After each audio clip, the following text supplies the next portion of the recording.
സാധാരണ പറയാറുണ്ട് പഴയ നിയമത്തിലെ ദൈവം കോപിഷ്ഠനാണെന്നും പുതിയ നിയമത്തിലെ ദൈവം ശാന്തശീലനുമാണെന്നൊക്കെ. അങ്ങനെയാണെങ്കിൽ അച്ഛാ, എൻ്റെ ചോദ്യം ഇതാണ്, ഇങ്ങനെ എപ്പോഴും സ്വഭാവം മാറാനാണെങ്കിൽ ദൈവവും മനുഷ്യനും തമ്മിലുള്ള വ്യത്യാസം എന്താണ്? ഈ സാധാരണ ആരാ പറയുന്നത്? നമ്മൾ ഈ മനുഷ്യരാണ് പറയുന്നത് ദൈവത്തെക്കുറിച്ച്. അതിൻ്റെതായ ചില പ്രശ്നങ്ങൾ കാണും. ഇപ്പം എന്താ പറയുന്നത്? പഴയ നിയമത്തിലെ ദൈവം കോപിഷ്ഠനാണ്, പുതിയ നിയമത്തിലെ ദൈവം വളരെ ശാന്തശീലനാണ്. യേശുക്രിസ്തു ക്ഷമയെക്കുറിച്ചാണ് പറയുന്നത്, കുരിശിൽ കിടന്ന് ക്ഷമിക്കുന്നു. ഇപ്പൊ ചോദ്യം ശരിയാ, ദൈവവും മനുഷ്യനെ പോലെ ഇങ്ങനെ സ്വഭാവത്തിൽ മാറ്റമൊക്കെ വരുന്നു ഇല്ലേ? കുറച്ചുകൂടെ കൃത്യമായിട്ട് ചോദിച്ചാൽ ദൈവവും വല്ല ധ്യാനം എങ്ങാനും കൂടിയ ധ്യാനം കൂടി മാനസാന്തരപ്പെട്ടെന്ന് പറയുന്നത് എനിക്ക് ഭയങ്കര കൃത്യമായിട്ടൊരു ചോദ്യമാണ്. പക്ഷെ പ്രശ്നം അങ്ങനെ ദൈവം മാറിയതും മാനസാന്തരപ്പെട്ടതും സ്വഭാവം മാറ്റിയൊന്നുമല്ല. നമ്മളുടെ ദൈവത്തെക്കുറിച്ചുള്ള നമ്മുടെ കാഴ്ചപ്പാട് മാറുന്നത്, അല്ലെങ്കിൽ പഴയ നിയമത്തിലെ ദൈവത്തെ നമ്മൾ വേറൊരു തരത്തിലങ്ങ് ചിന്തിച്ച് മനസ്സിലാക്കുന്നു. ഒരു ഉദാഹരണം എടുത്തു കഴിഞ്ഞാൽ നമ്മൾ വായിക്കുന്ന ഒരു കാര്യമുണ്ട്. ആദവും ഹവ്വയും പാപം ചെയ്തു. അടുത്ത സീൻ നമ്മൾ കാണുന്നത് എന്താ ബൈബിളിൽ? ദൈവം തോട്ടത്തിലൂടെ ഉലാത്തുകയായിരുന്നു. അപ്പോൾ ഈ പാപം ചെയ്ത ആദത്തിന് എന്തോ കുറവ് അനുഭവപ്പെട്ടു. അയാൾ പോയി മരങ്ങൾക്ക് പിന്നിൽ ഒളിച്ചിരുന്നു. അപ്പൊ ദൈവം ചോദിച്ചു, ആദം നീ എവിടെയാണ്? ഇപ്പം ഞാൻ ഈ പറഞ്ഞ സോഫ്റ്റായിട്ട് ആദം നീ എവിടെയാണെന്നല്ല നമ്മൾ സാധാരണ ഇവിടെ വായിക്കുന്നത്. നമ്മളിങ്ങനെ എവിടെയോ കേട്ട് വെച്ചിരിക്കുക പഴയ നിയമത്തിൽ ദൈവം ഭയങ്കര പ്രശ്നക്കാരനാണ്. അപ്പം നമ്മുടെ വായനയ്ക്ക് തന്നെ നമ്മളൊരു ഇഫക്റ്റ് ഇട്ട് കൊടുക്കുക. എന്താണ്? ദൈവം തോട്ടത്തിലൂടെ ഉലാത്തുക. എന്താ ഈ ഉലാത്തുക എന്ന് പറഞ്ഞാൽ തോട്ടത്തിൽ കൂടെ നടന്നു വരികയായിരുന്നു. പക്ഷെ ഇത് പഴയ നിയമത്തിലെ ദൈവമല്ലേ, അദ്ദേഹം ഭയങ്കര പ്രശ്നക്കാരനാണ്. അപ്പൊ വായിക്കുമ്പോ അല്ലേ, ഇനി ബൈബിളിന്റെ റെക്കോർഡിങ് ഉണ്ടാക്കാൻ വേണ്ടി റെക്കോർഡ് ചെയ്താൽ പോലും അവിടെയൊക്കെ വായിക്കുമ്പോൾ ഒരു എഫക്റ്റ് കൊടുക്കുന്നുണ്ട്. ദൈവം തോട്ടത്തിലൂടെ ഉലാത്തുകയായിരുന്നു. എന്നിട്ട് ദൈവം ചോദിച്ചു, ആദം നീ എവിടെയാണ്? ഇങ്ങനെ കടുപ്പിച്ച് ചോദിക്കണമെന്നെങ്ങാനും ബൈബിളിൽ ബ്രാക്കറ്റ് എഴുതിയിട്ടുണ്ടോ? ഇല്ലല്ല. വായിച്ച ആള് ചുമ്മാ കൈന്നങ്ങ് ഇടുകയാണ്, ആദം നീ എവിടെയാണ്? ഇതെന്താണ്? നമ്മുടെ മനസ്സിൽ എങ്ങനെയോ കയറിയിട്ടുണ്ട്, ആരൊക്കെയോ പറഞ്ഞങ്ങ് പഠിപ്പിച്ചിട്ടുണ്ട്. ദൈവം പഴയ നിയമത്തിലെ ദൈവം മഹാപ്രശ്നമാണ്.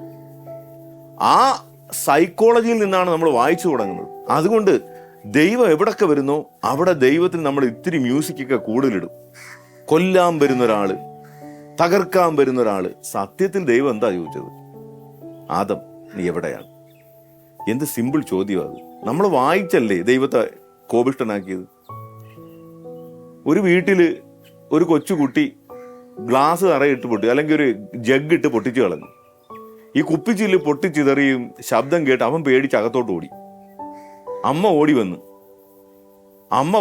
അയ്യോ നീ പൊട്ടിച്ചോ എന്നും ചോദിച്ചുകൊണ്ട് ചൂലെടുത്തിട്ട് ഈ കുപ്പിച്ചിലെല്ലാം കോരി മാറ്റിക്കൊണ്ടിരിക്കുക. പെട്ടെന്ന് അമ്മയ്ക്ക് മനസ്സിലായി അവൻ പേടിച്ചു പോയി നിൽക്കുക. അപ്പൊ ഈ ജോലിക്കടെ അമ്മ എന്ത് ചോദിക്കും? മോനെ നീ എവിടാ? കുഴപ്പമില്ല വാ. ഇതല്ലേ ഈ പാവപ്പെട്ട ദൈവം ചെയ്തോളൂ. നമ്മളെന്തിനാണ് ഇത് പറഞ്ഞ് മോശമാക്കിയത്? അതല്ലേ പ്രശ്നം. നമ്മൾ പറഞ്ഞത് മോശമാക്കി കളഞ്ഞ്.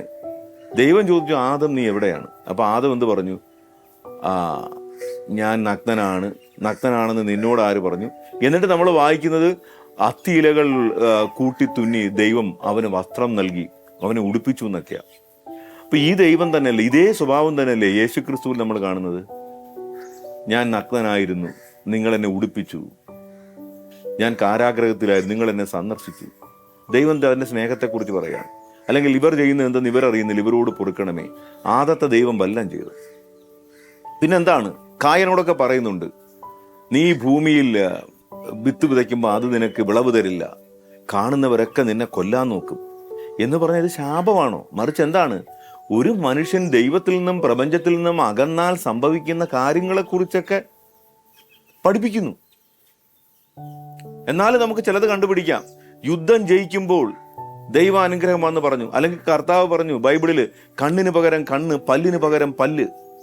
എന്നാൽ യേശുക്രിസ്തു പറയുന്ന ഒരു ചെകിടത്തടിക്കുന്നതിനും മറു ചെകിട കാണിച്ചു കൊടുക്കുക.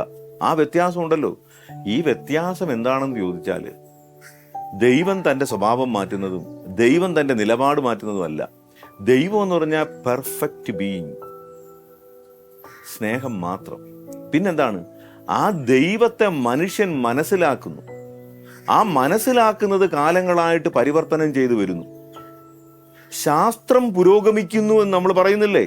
അത് നമുക്ക് മനസ്സിലാകുന്നുണ്ടല്ലോ. അതുപോലെ ദൈവശാസ്ത്രം പുരോഗമിക്കുന്നു, അഥവാ ദൈവത്തെക്കുറിച്ചുള്ള മനുഷ്യന്റെ കാഴ്ചപ്പാട് പുരോഗമിക്കുന്നു. 10,000 വർഷങ്ങൾക്ക് മുമ്പുള്ള ഒരാൾ ദൈവത്തെ മനസ്സിലാക്കിയതുപോലെ അല്ല 2000 വർഷങ്ങൾക്ക് മുമ്പ് ഒരാൾ മനസ്സിലാക്കിയത്. ആ കാഴ്ചപ്പാടിലെ മാറ്റമാണ്. അപ്പം മുഴുവൻ ബൈബിളും നമ്മൾ വായിക്കുമ്പോൾ ഒരു കാര്യം ഓർക്കണം, അത് മൊത്തത്തിൽ നമ്മൾ മനസ്സിലാക്കേണ്ട ഒരു കാര്യമാണ്. ബൈബിൾ വായിക്കുമ്പം ബൈബിളിന്റെ ലക്ഷ്യം എന്താണെന്ന് മനസ്സിലാക്കി ബൈബിൾ നമ്മളെ പഠിപ്പിക്കാൻ ആഗ്രഹിക്കുന്നതിൻ്റെ ഓരം ചേർന്നാണ് ബൈബിൾ നമ്മൾ വായിച്ച് മനസ്സിലാക്കേണ്ടത്. അതുപോലെ ബൈബിളിലെ വ്യത്യാസങ്ങളെ, കാഴ്ചപ്പാടുകളെ വ്യത്യാസത്തെ ദൈവത്തിന്റെ വ്യത്യാസമായിട്ടും വചനങ്ങൾ പരസ്പരം കോൺട്രഡിക്റ്റ് ആയിട്ടും വരുന്നതെന്നുള്ള മനസ്സിലാക്കേണ്ടത്. മറിച്ച് മനുഷ്യന്റെ ദൈവത്തെക്കുറിച്ചുള്ള മനസ്സിലാക്കാൻ ഉള്ള കഴിവ് വളരുന്നു. ദൈവത്തെക്കുറിച്ചുള്ള മനുഷ്യന്റെ ധാരണയാണ് മാറി മാറി വരുന്നത്. ദൈവം ഒറ്റ ദൈവം, പിതാവായ ദൈവത്തിലും യേശുക്രിസ്തു ആയ പുത്രനായ ദൈവത്തിലും ഒരേ സ്വഭാവം.